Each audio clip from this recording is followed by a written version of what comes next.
Good afternoon, everyone. Thank you. My name is Cristina Echezarreta. I'm the educator for public learning here at the Frist Art Museum, and we're delighted to welcome you to today's program, Through the Lens and Into the Music, Lynn Goldsmith and NPR in Conversation. As is our custom at the Frist, I'd like to begin with a land acknowledgement. The Frist Art Museum sits on land that the Cherokee and Shawnee Native peoples, elders, and their ancestors called their homeland. We acknowledge and pay respect to them and offer deep gratitude and respect to the land and water that support us. We're very excited to present today's program in conjunction with the exhibition, Paul McCartney Photographs 1963 through 64, Eyes of the Storm. Organized by the National Portrait Gallery in London, the exhibition features selections from a remarkable archive of photographs taken by Paul McCartney between December 1963 and February 1964, an extraordinary moment in music and cultural history captured through the artist's own lens. This afternoon's conversation brings together two leading voices at the intersection of music, photography, and cultural criticism. Before we begin, I'd like to briefly introduce our speakers. Lynn Goldsmith is an acclaimed photographer, director, and multimedia artist whose career spans more than 5 decades. Her work is held in major institutions, including the Smithsonian National Portrait Gallery, the Museum of Modern Art, the Museum of Contemporary Art, the Rock and Roll Hall of Fame, and the Museum Folk Wing. Her photographs have appeared in and on the covers of Newsweek, Time, Rolling Stone, Vanity Fair, Sports Illustrated, Vogue, and many other publications worldwide. A pioneer in visual storytelling, Goldsmith was the youngest woman admitted to the Directors Guild of America and helped shape early music television through her work directing ABC's In Concert. Across all media, her work reflects a lifelong commitment to pushing boundaries, taking creative risks, and using art as a tool for personal and social transformation. Ann Powers is NPR music critic and correspondent and a leading voice in music journalism. She has written for the New York Times, the Los Angeles Times, and the Village Voice, and previously served as a curator at Seattle's Museum of Pop Culture. She's the author of several acclaimed books, including Traveling on the Path of Joni Mitchell, The Good Booty, I think that's my favorite name, and is the co-founder of NPR's award-winning series, Turning the Tables. To set some groundwork of the conversation, we'd like to play you a video of Anthony Mason with testimonials of Lynn Goldsmith and her work. So we hope you enjoy the video.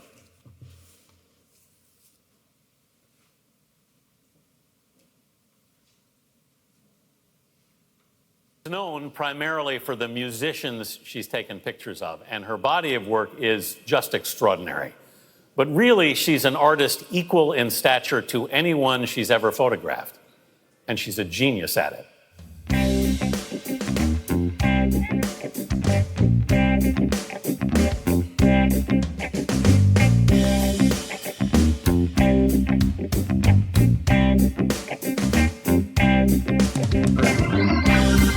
When I think of Lynn, I think of her amazing portraits of Patti Smith with their vibrant colors, which are really collaborations between two extraordinary artists. Whenever I hear Roger Daltrey's name in my mind, I immediately see Lynn's portrait of him, those playful blue eyes popping up from a blue sea.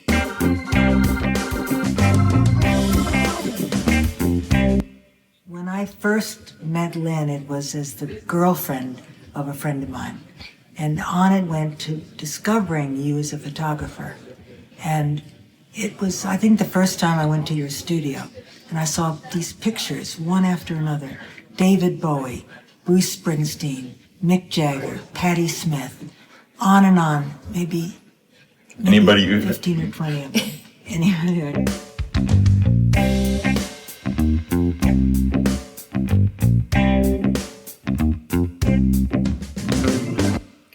One of the most extraordinary works of the last couple decades is the collaborative, monumental work that Lynn Goldsmith has made with Patti Smith, one of her dearest friends.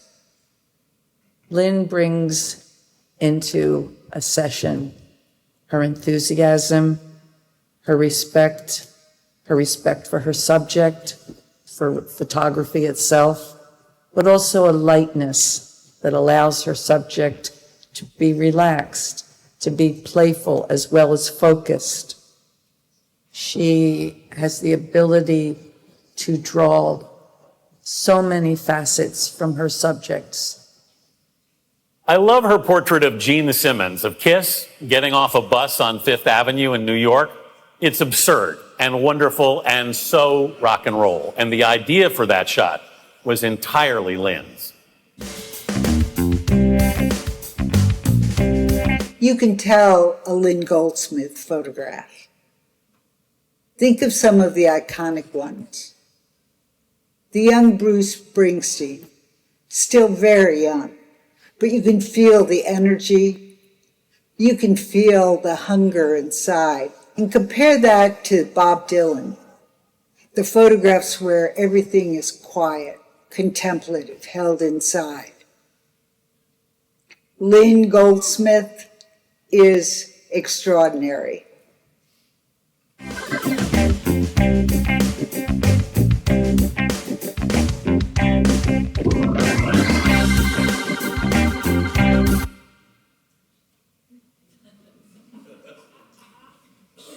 Now please join me in welcoming Ann Powers and Lynn Goldsmith.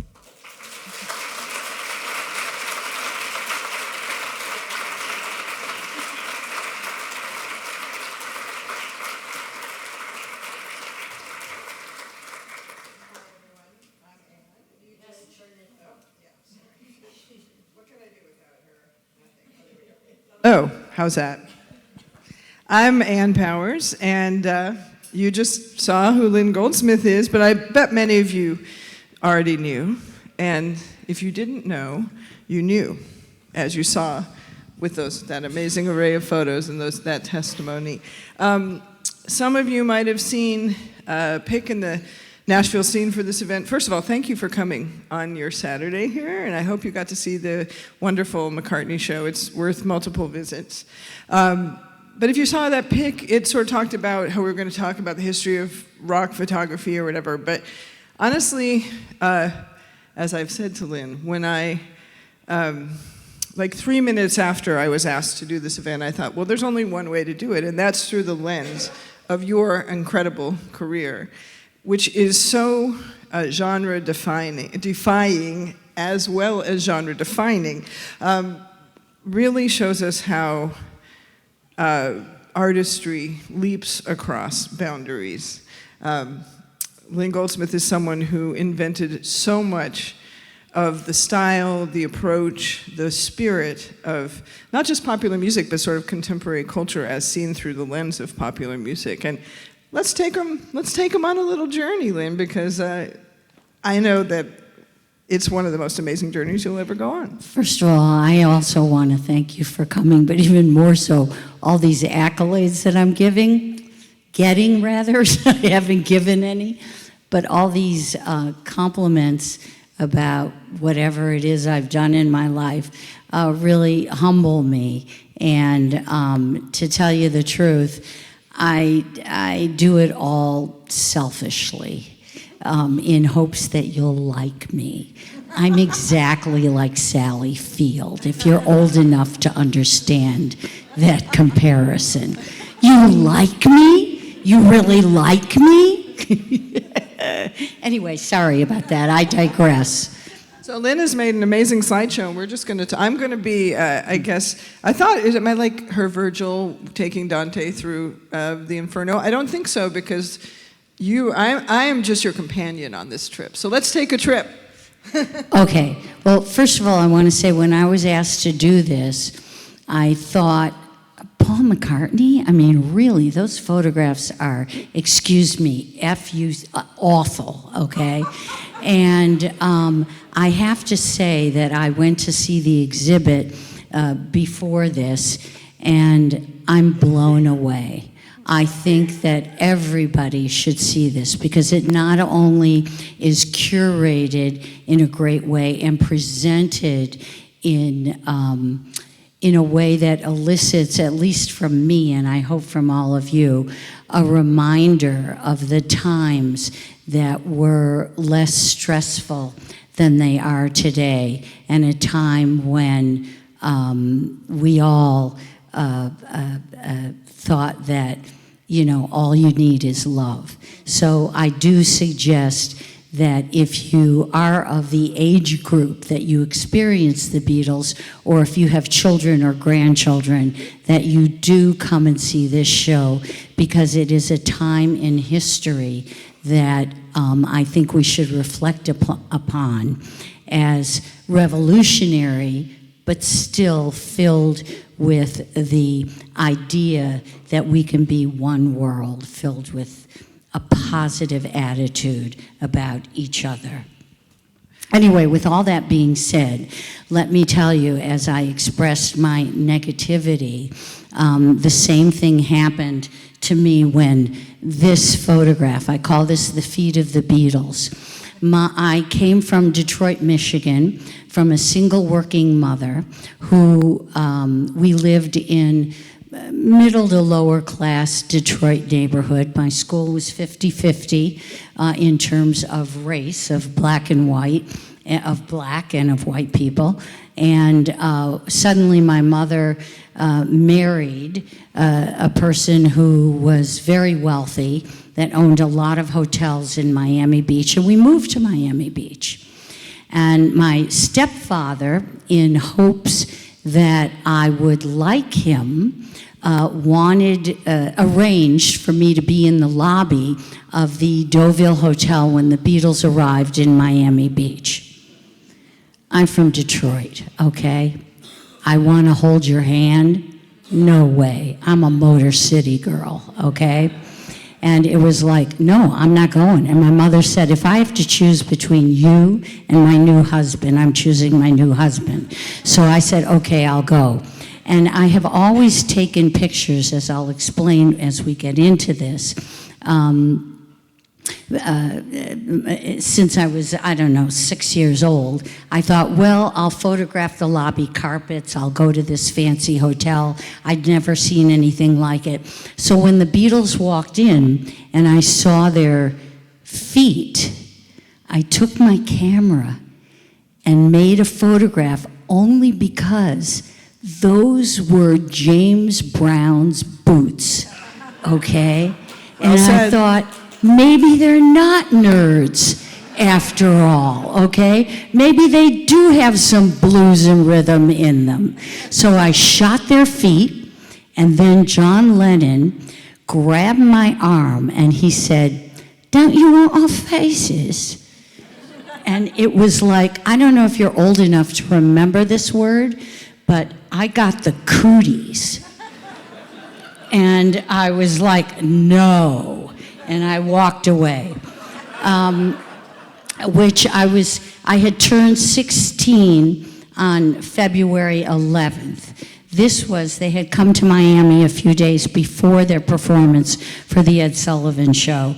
So it was the 13th of February. And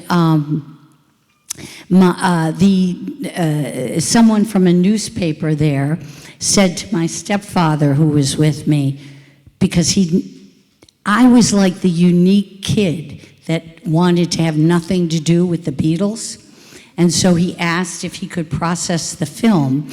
And this, at 16 years old, was my first published picture. I do have to find the clicker. Oh, where's the?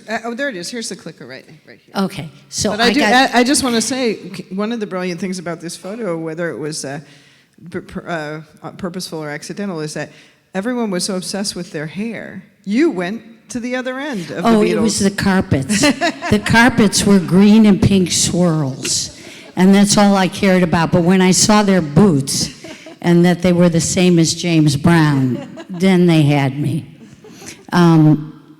Okay, let's go forward here. Yeah, okay. So these were some of the articles that had appeared, and sorry about that. Okay, I just want to point out right here that I had reason to dislike them, okay?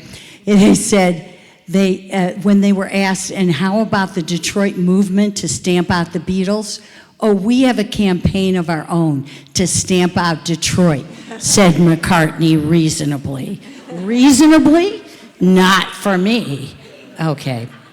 Oh, and this, the man who was the manager of the Deauville Hotel, he wanted to impress my father, so he gave me all these papers, and I save everything. He gave me all these papers from their stay at the Deauville Hotel, and I thought it was really interesting that Paul and Ringo had to room together, whereas George and John, the only married Beatle, got their single room. So this isn't in the show, and I wanted to share it with you.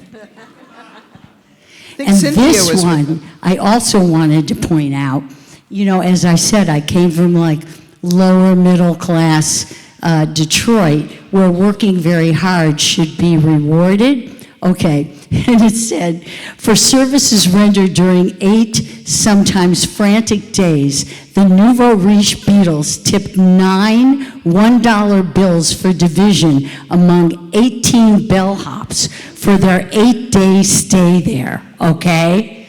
I had reason to not like these guys. All right, hold it. But because I had a picture published, I thought, this is exciting. So when my friends, I had a couple of girls who had told me, I went to Miami Beach High, and they had told me that the Beatles were going to 48th Street Beach. And so I thought, oh, maybe I'll get another picture published. And so I went to the beach where there were a number of photographers photographing them and made this picture. And in the exhibition here, there are photographs of Diane Lane, who was not at the beach, but she was the girlfriend, so to speak, of Paul McCartney, and she had told me about it.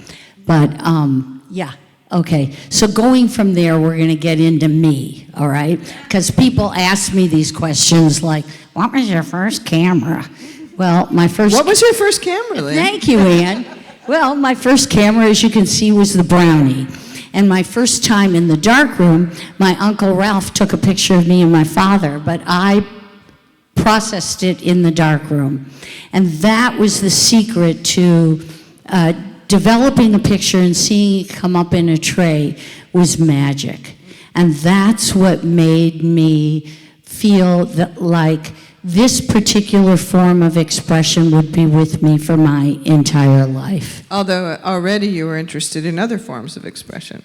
Yes, I was always as well playing music. And I don't think it's uncommon that music and photography or any of the art forms, painting, are linked in some way.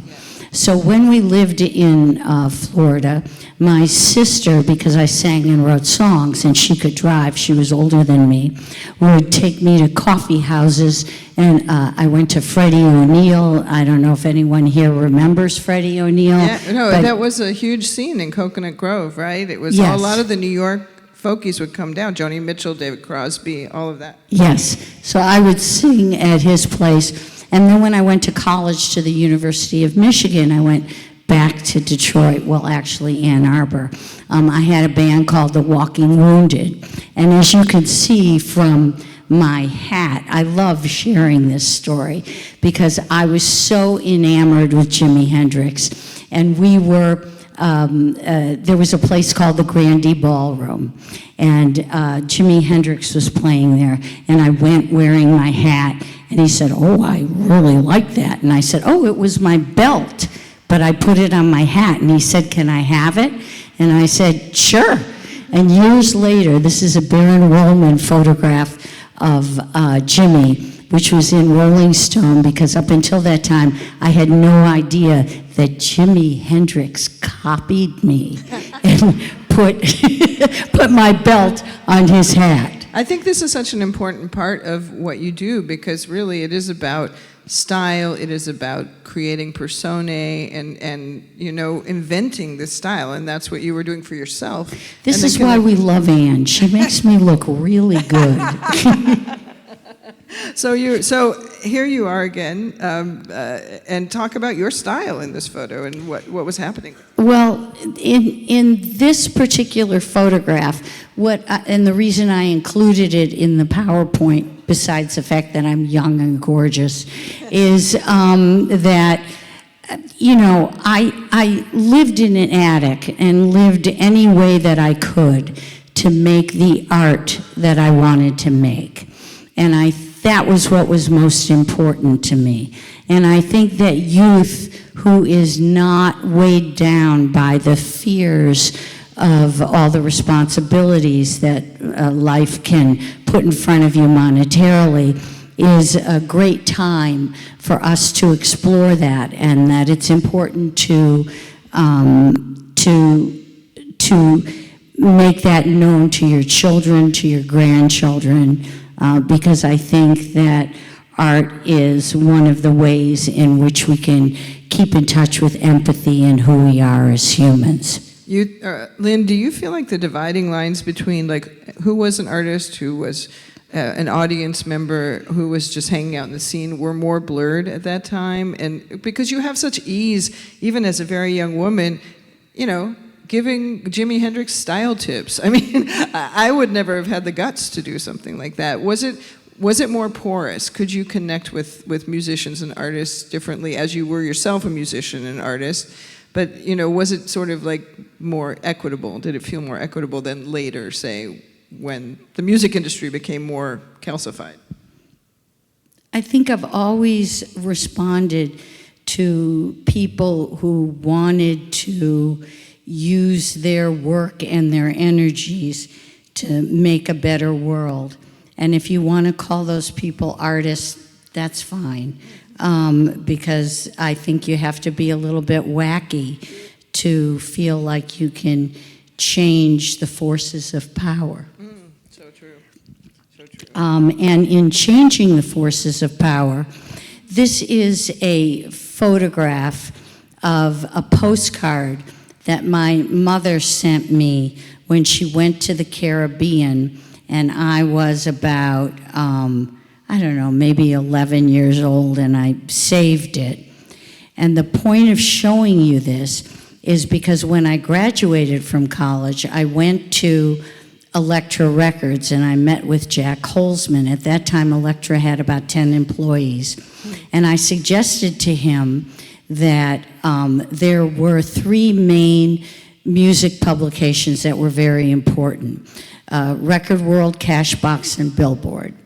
And they would get stacks. I went up. I think it's very important to really look. Like when I judged the Paul McCartney exhibit, that was just, excuse me for all of you Christians, but fucking stupid, okay? Because I just went there and it's fabulous.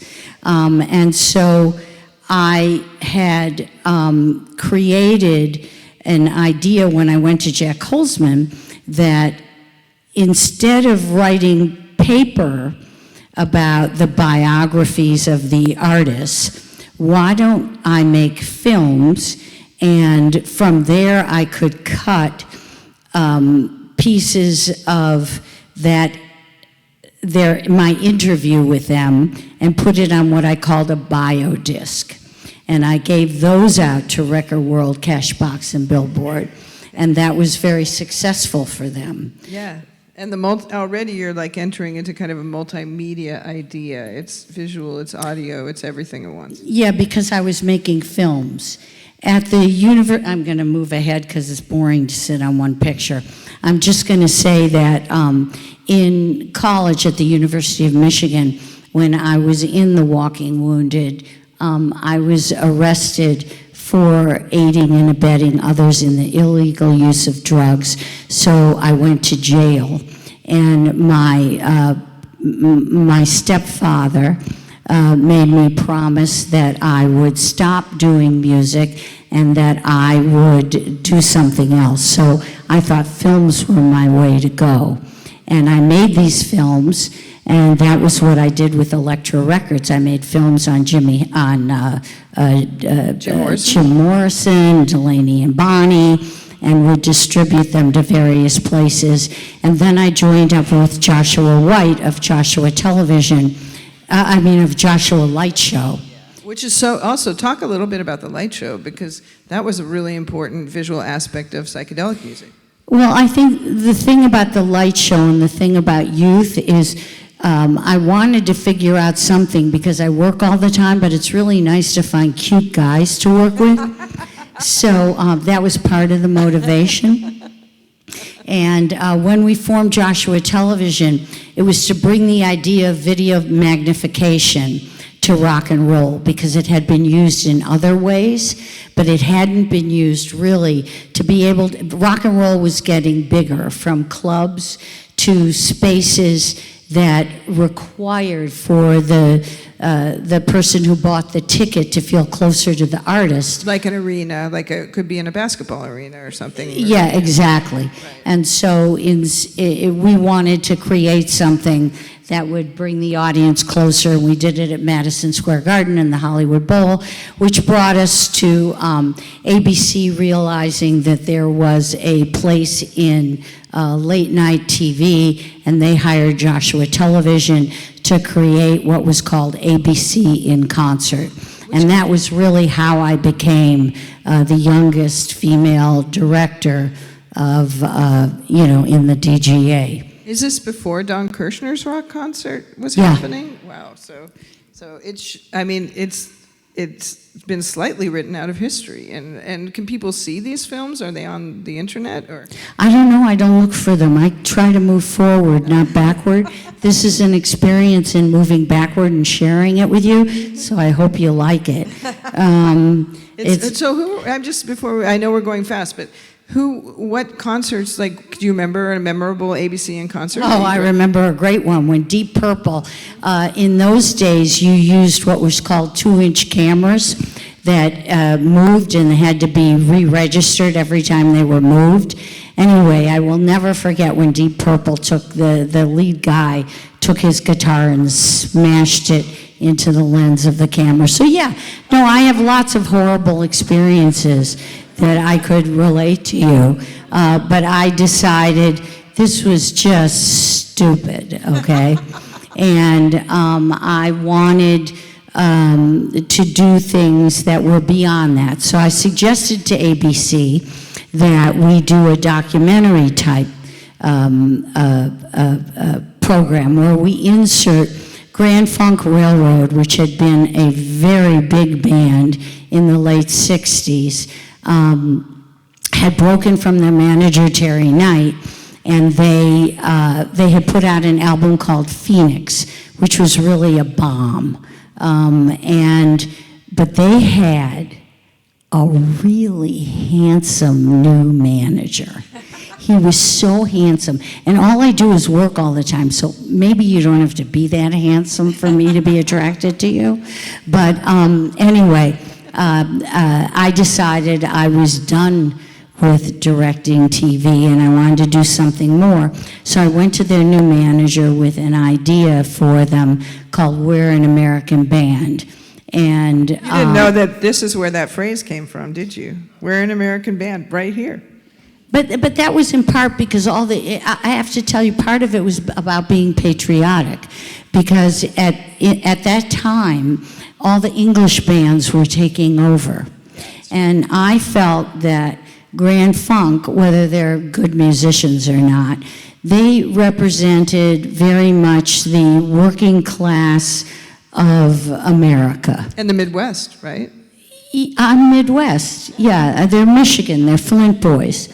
And I felt like it was important to know that it's okay to work hard all week and then party. It doesn't have to be meaningful. Just have a time in which you relax and party, okay? And be proud that you're an American band. But in order to get them, to get people, after Phoenix had failed, to get people to buy the record, I thought, okay, we'll make an album, not unlike the Beatles' White Album, okay, where it's all covered and you have to buy it to open up to see them naked in haystacks. And I just have to interrupt and say, when I was writing Good Booty, which Christina mentioned, this was the photo I had for inspiration on my wall, literally. It was an amazing time for naked rockers. There were so many images of naked men everywhere at this period, but this was the best one ever. Well, I mean, look at their bodies. I don't know if I can agree with that, Anne. But the placement of the flags, This was hard work. It's like, can you hide this? It's hilarious. You would never see that. Later you shoot Marky Mark. We're going to get there. This is what they had in the early 70s, and what you did with this is pretty amazing. Talk about the flag placements. Talk about what? The flag placement. I thought you was going to ask me something else. People have asked me that. Talk about the flags? Yeah, how you thought of this idea. Well, it had to be American. It couldn't just be like, four skinny, not the greatest endowed guys sitting around. All I cared was getting them to buy the record, okay? And it worked. Then it was about creating a stage show, because I always wanted to integrate my films where I would have a train coming at the audience. I believed that that rock and roll, as the shows were growing bigger and bigger and in bigger venues, that artists should be dressed to be theatrical, and that those people paying the prices that they pay for a ticket after working hard all week deserve a show. So I would make films that were part of the show. And I made a film called We're an American Band, but this is all from like my experience with, with them. And then in the next album, after We're an American Band, I really have always loved 3D photography. So I did, and this is an important lesson, I didn't really know how to do 3D, but nothing's that hard. You can figure it out. And so I created an album cover with punch-out 3D glasses, and the next thing I know, Ansel Adams, who I had, he was an icon to me. The next thing I know, Ansel Adams is calling me up saying, Polaroid is asking me to create 3D work, and, can you tell me how you did this? And I said, yeah, if you let me come live with you for 2 weeks and teach me in the darkroom. Amazing. I'm just so I know I have some friends in this audience, but I want you to know, both my friends and those of you who might be my friends in the future, that I am what is called a transactional friend. But also, once again, like here you are, approaching Ansel Adams and saying, hey, let's collaborate, essentially. That's chutzpah. Well, it's not chutzpah. It's coming from a mother who, at a time when it was unusual in this country to be divorced and to be a single working mother. And I was incredibly fortunate to have this person who told me, ask and ye shall receive, or maybe not. But at least ask. You got a 50% chance of them saying yes, okay? So I had a super cool mom, and those lessons stay with you your entire life. She always told me that I could do anything, and I believed her. Also, it's the definition, though, of the visual and the expansion, constant expansion of how the visual and music intersect. Using 3D, using films, we were talking about that Grand Funk film, and the train coming at you. That's like, that famous story about the Lumiere brothers, the very beginning of film, and how people ran out of the theater because they saw that train, just the motion of it. And here we have another example of using an art technique in a rock and roll setting. Yeah, I controlled, obviously, I'm a control freak, all of the artwork and made all the artwork that came out of Grand Funk, and that was a great opportunity for me. What you see here is what led to, in the future, what I created called Rock Mosaics. But what Anne is referring to, I think, comes from the idea that I like to stick to, and I wish more people would. It's a childlike mind where there are no boundaries.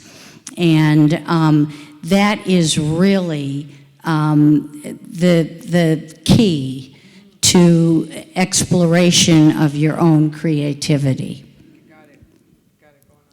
So these are 2 rock mosaics. My rock mosaics, and here comes the advertising, which are available through rockandrollphotogallery.com, okay, are made up of all of my pictures. There's over 2,000 images in the photographs that you see of Mick Jagger and Keith Richards here. And those images are made over a period from 1972 to 1999.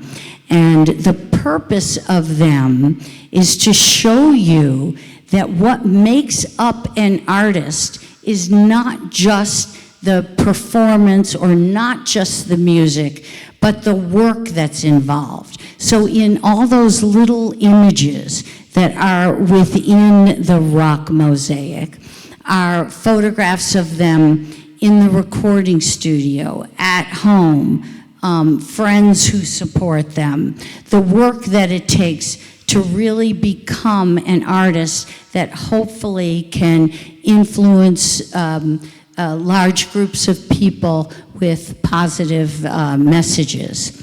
Now, speaking of positive and negative messages, these are 2 album covers that I did. The first one that you see here, Grand Funk, All the Girls in the World Beware, those are actually the bodies of Arnold Schwarzenegger and Franco Columbo, okay, who I had photographed.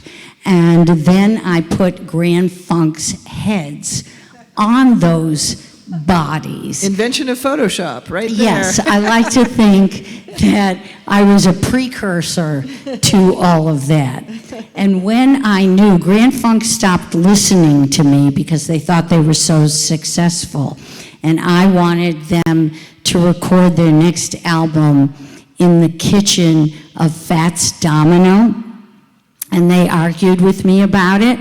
So I decided to bury them. Now, the message of this is... Don't fuck with Lynn Goldsmith. That's the message. I wasn't going to use that word because I think there might be a lot of Christians here. But I can say, don't mess with me. And so you see in the bottom of the board, I said to Grand Funk, okay, because I knew I was going to be leaving them, let's call the next album Born to Die, okay? You should not be in a relationship with me unless you're ready for something like this, okay? So anyway, the flowers at the foot of those coffins, I had them because they were very expensive, sent to my loft in New York, and then I called up my friend Patti Smith, who is, I consider to be very much my visual muse. I had them brought to my loft, and I said, oh, come over, Patty, and we'll do some pictures with all these flowers. So my agility and my ability to work with people was very much founded on being fortunate enough to have other artists who were my friends that trusted me and allowed me to just work. And play. And play. And also. play. Yeah, it's all play. If you can't play, if you can't be the child, you're going to have some obstacles. You've talked about Patty as particularly your muse, as you just said, and particularly engaged in the photographic process. Can you maybe talk about that a little as you talk about this image? Yes, this is the album cover for Easter. And originally, I had thought a lot about what Easter is and created an idea of pictures where we would use a color palette of red, blue, and white. White representing virginity, red the blood of Christ, and blue Rossetti's kind of, he's a painter in the 16th century, palette of spirituality. And it just, I mean, they were fine pictures, but it just wasn't working. And I really wanted to show Patty previously, particularly with horses and Robert's photographs, had appeared to be incredibly androgynous. That's Robert Mapplethorpe. Everyone knows that, I'm sure. Sorry about that. Not everyone knows it. Well, now you do. You know, and Robert wanted to see her that way. I think what's interesting that you bring up here is I have photographed Patty at the same time that Robert Mapplethorpe photographed Patty. And this is the thing about the magic of photography. It's only your eye. You are not in competition with anybody else. We did this as an experiment in how one sees. In Robert Mapplethorpe's images of Patty, she's incredibly androgynous. I see her, Patty had breasts, she had a beautiful body. I saw her as very feminine. It doesn't need to be verbalized. It's how you see somebody, and it's your unique vision. No one can be you. So with Easter, I wanted to show her femininity. And what's interesting about this picture is, obviously, I also wanted to show, Patty didn't shave her arms or her legs, which, to tell you the truth, disgusted me. Okay. But that's Patty. And that's who should be represented. And so when Clive Davis of Arista Records first got this photograph, and if you have an album where her armpit is airbrushed, you can make a fortune with it on eBay, okay? Because they originally did it with the underarm hair airbrushed out, but Patty had artistic control and we got the underarm hair put back in. I think I told you, when I was a kid in Seattle growing up, I babysat at a house down the street, and this image was in the bathroom of the parents of the kid. The bathroom? Yeah. And and as a young Catholic kid, you know, for me, this was like, it definitely awakened feelings, and it definitely, it was frightening and also so real. And so I think one of the things about Lynn's photographs is that for many of us who've grown up with rock and roll and with these images, they mark transformations that happen from viewing them. Like, for me to view this, we're going to get to the Bruce photos, they changed something in me. They spoke to me. And you've talked about how they're a bridge to connect with the artists that you love. yes, and we will, I'll address that more as we move on, but we're hanging on a lot of pictures. And what I will address is the power of putting the visual with the auditory. But anyway, this image of Bob Dylan is incredibly important, I think, not only for me, but for others to hear. There are very few people on the planet that I had put above myself or my family.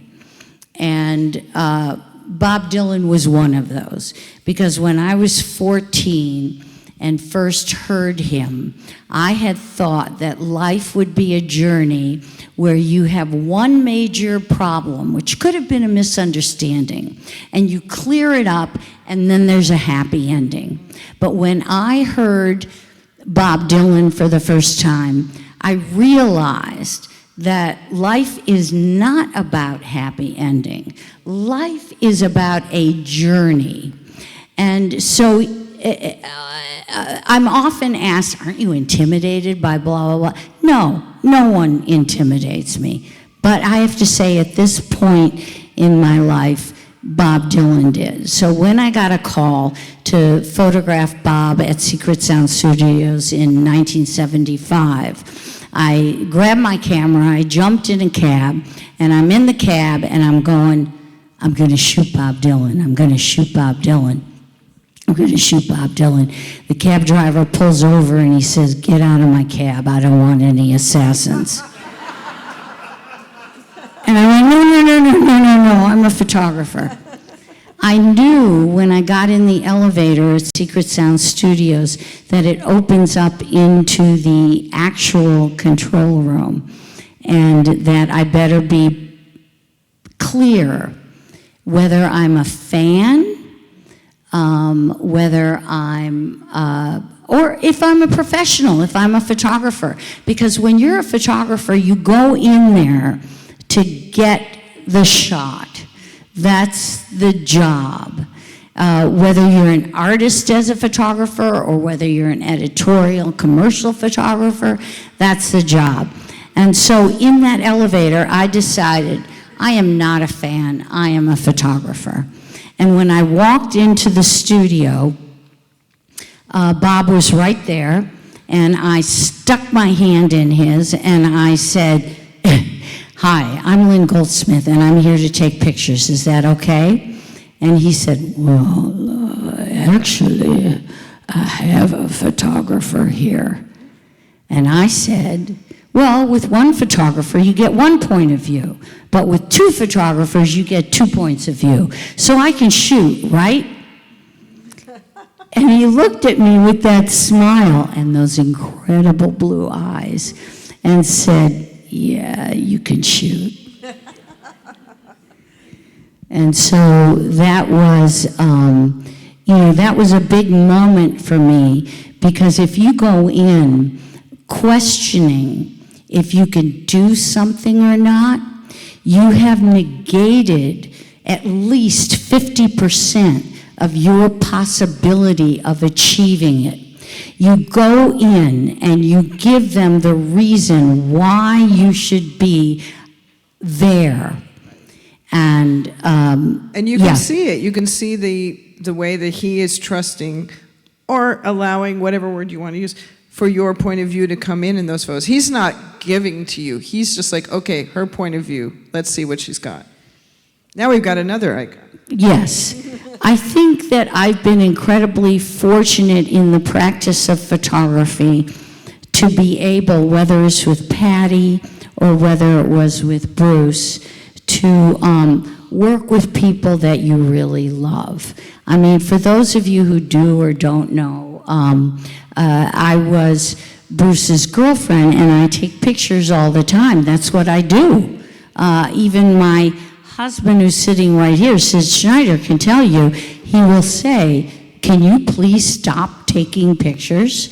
And so, I'm able to create a craft from that.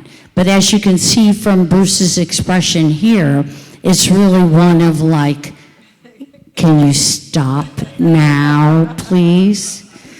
But there's really no stopping me. Also, the interesting thing that you've said about this is that you wanted Bruce to feel more comfortable. I mean, sex symbol is not the right, as appealing to women, and I certainly felt that way about these photos when I was 17, about your photos of Bruce. I think you opened him up to a different way of being in front of a camera. I feel like my purpose as an image maker is to create love.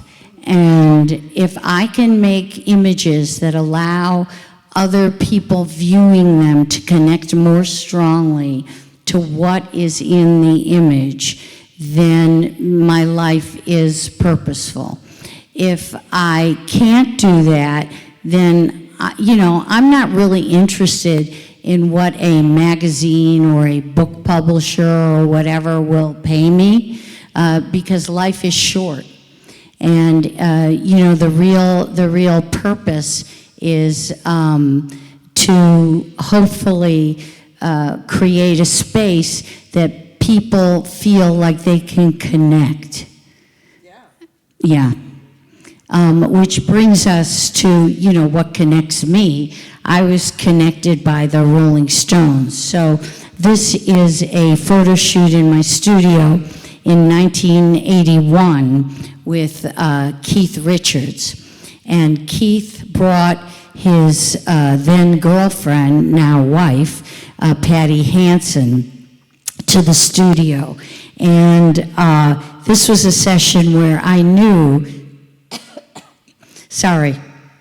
that Keith had been known to pass out at various sessions, so I made sure to keep the clothes and everything else in the studio, not let him go into another room. Oh, very smart.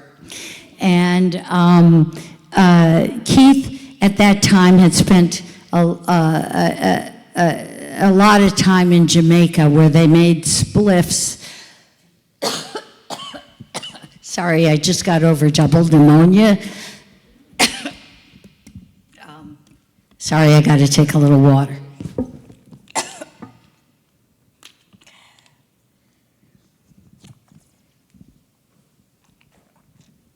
You guys enjoying this ride so far?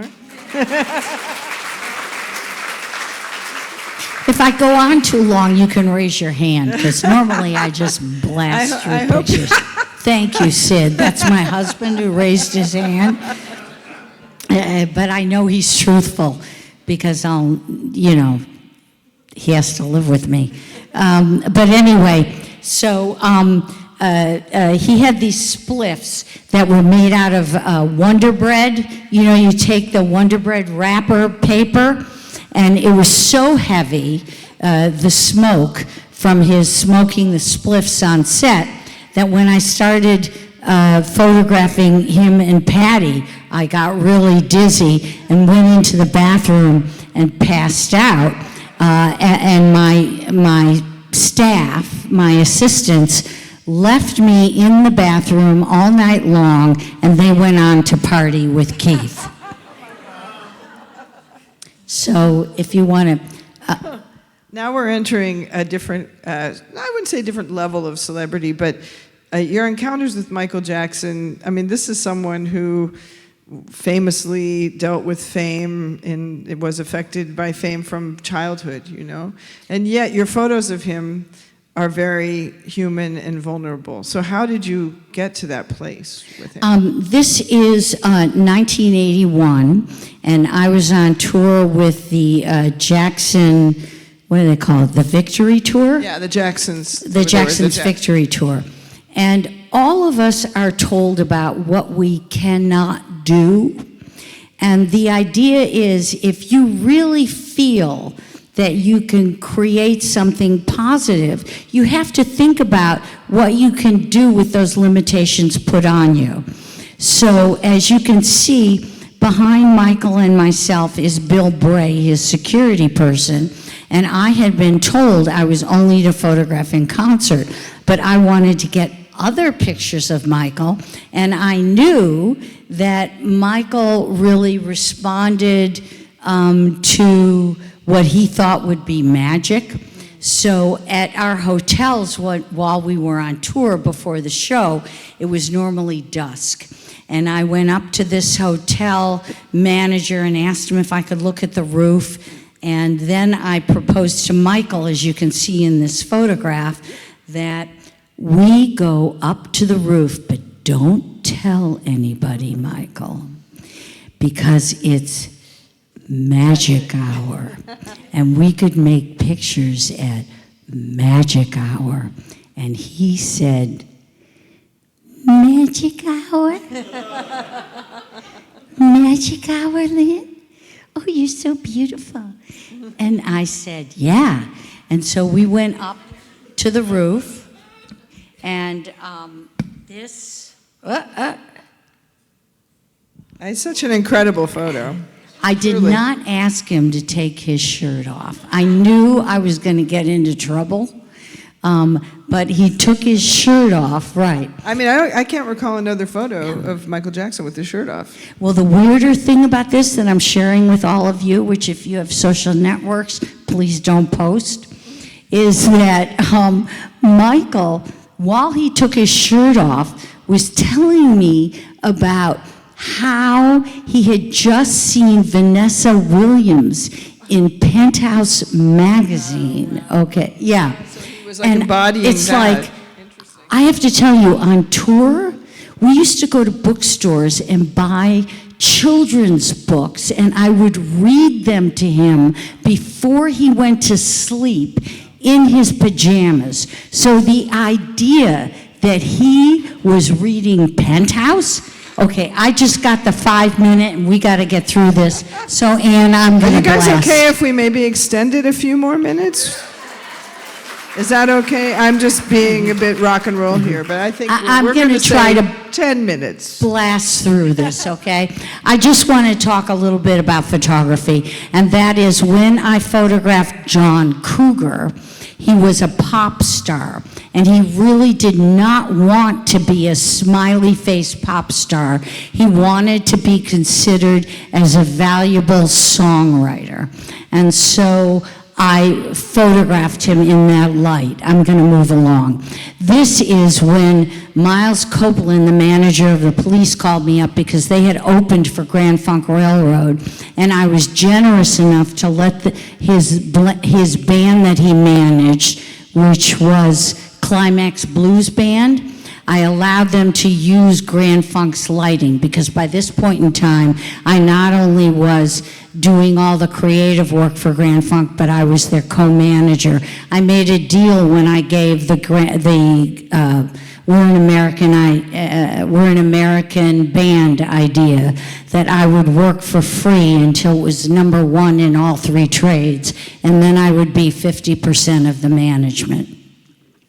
So in any case, Miles called me up and asked me if I could help him with the police, because A&M had released Roxanne and it had been a flop, and A&M was going to drop them, and what could I do? So he said they're good looking. I don't trust anybody when they tell me that. And so I didn't know anything about them. I hadn't heard anything, but this was near my loft. So I said, well, just tell them to meet me on like 40-something Street. And they came, and so I had them walking across the street towards me. And as you can see, Stuart Copeland, who is the tallest one. Yes. Okay, he's really tall, because most musicians are not tall. Was walking forward. I said to him, "You're the drummer, aren't you?" You know why? Because drummers who are always in the back of the shot, when you get them for a photo shoot, they want to be up front, okay? So they were all impressed that I knew, without having heard anything, that Stuart was the drummer. I'm going to run fast, so if you don't mind. Just so you know, I have always worn a variety of different wigs, because I call that a pattern interrupt. And I have done that as well with artists that I've photographed. When the police were really arguing as they got more and more successful, I would bring wigs when I photographed them. And so this is Sting in one of my wigs.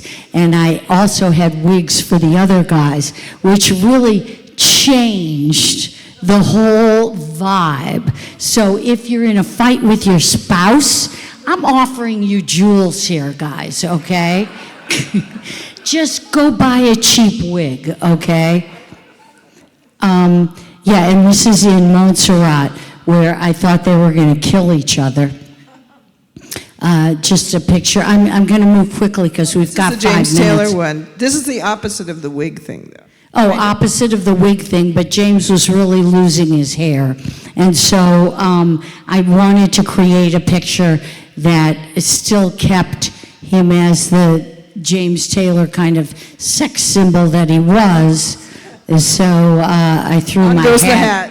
Yeah, so I threw my hat on him. But we got so far to go. Or I have to tell you, I had done enough research that I knew that LL Cool J, up until this time, had never shown his bald head. It was all about the Kangol He cat. always wore hats. So for the shoot, first of all, I rented a chair that could look like the chair of a king. And I had a crown there, and I told him he was the king of rap. And once I got my crown on him, then I said, oh, let's take some without the crown. So I'm highly manipulative. And so as you can see, that's the first picture of LL Cool J showing his bald head. And from this is what started his acting career. Thank you very much. I just don't know how you didn't get completely disarmed when he looks at you because he's so handsome. I'm really charming. And so they wanted a sexy picture of Mark Wahlberg, but you got to make it look real. So I just wanted to show you the actual setup, which ends up looking like this. You know, what the situation in photography and what you really see. When I photographed Berezhnikov, it was after a rehearsal, and they said, oh, you know, he's sweaty, he's whatever, you got to do this in 2 minutes. So I had makeup on my fingers, and I went up to him and put it under his eyes, and that entertained him and ended up in this. Or I just wanted to show you a few images that don't have anything to do with rock and roll. But for example, when I work in Africa, I become part of the group. I become a person who hopefully creates a moment where we can play as children all as one. This is Leningrad. These are for National Geographic. Yeah, I worked for I didn't just, so here are like some of the album covers that I've done, but a range of work and a range of publications, from Interview to Rolling Stone to Italian magazines to gay magazines, Sports Illustrated, Life. But all this time, I'm also making music. I never stopped doing that, singing and performing. I would do it in little clubs. I would do it, not that I wanted that career, because I felt that that was not my calling, but I would go into the park in Greenwich Village and do performance work. And that led me at one point to decide that I did want to unite and make people understand the power of uniting the visual with the auditory, that there is a gestalt there that can actually transform both, and create a new third art form. And this is I have to say, like, before MTV really hit. In fact, you were asked to be part of MTV, and this Will Powers project came right at that same time. Yeah, it's not like I make a lot of right decisions.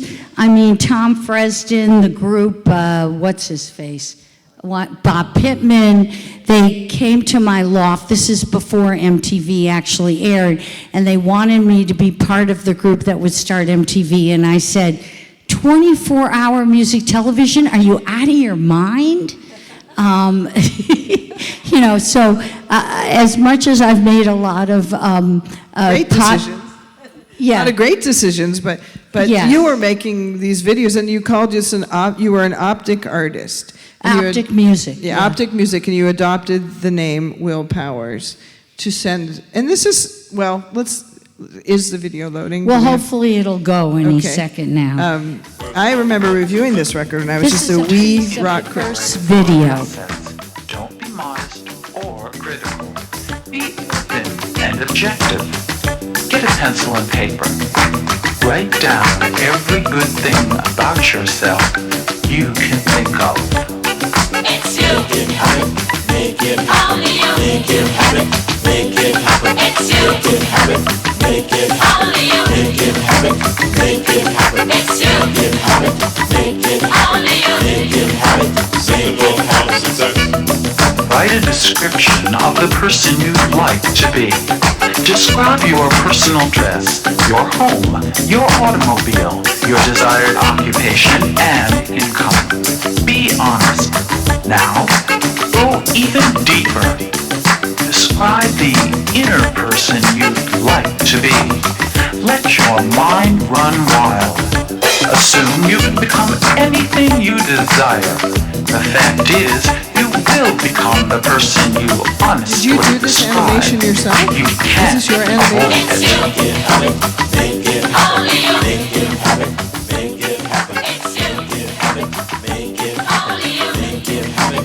Make it happen. It's you. Make it happen. Make it happen. Only you. Make it happen. Make it happen. Concentrate on a mental image of the person you'd like to be. Paint a picture in your imagination of who you want to become. Constantly hold this visual in your mind's eye. See yourself performing and responding like a champion. Feel the confidence and courage that radiate from this type of person. It's you.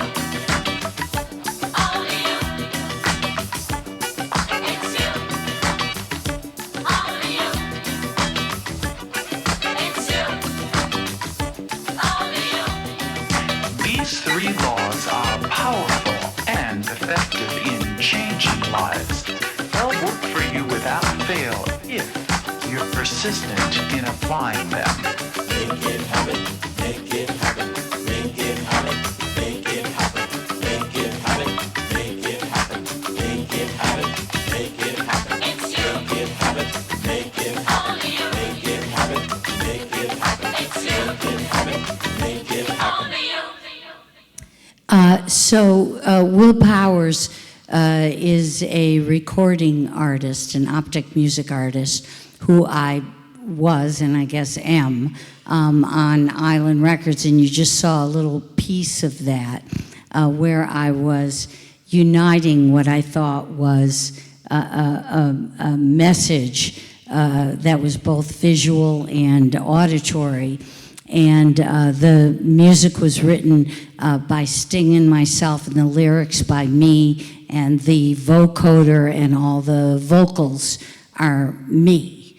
And in that, I would also, through my other videos, play various characters. The point being that you can be whoever it is you want to be. And I made that in 1982, so it's pretty funky, but it was the first use of three-dimensional computer animation. And this is how I toured as Will Powers with a theatrical show, but I toured basically in the UK and in Europe, and I decided that this was not the life I wanted, and continued to pursue, making pictures as the basis. And so moving along, I'm just going to show you pictures from that time, and the point is taking people to locations or creating situations. What I just showed you was the Clash,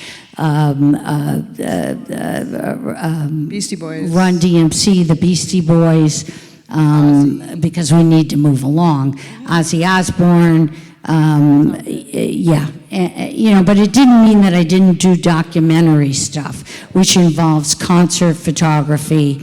And it's not limited to rock and roll. There are jazz artists. There's a number of people in music. But what I really want to leave you with, because this is part of a series that I call The Looking Glass, which really utilizes my own identity, as you can see, as one where hopefully you can imagine all the possibilities of who you can be. It's a beautiful return to the Beatles with this Imagine. So Yeah, and nicely last done. word is follow me. Lynn Goldsmith,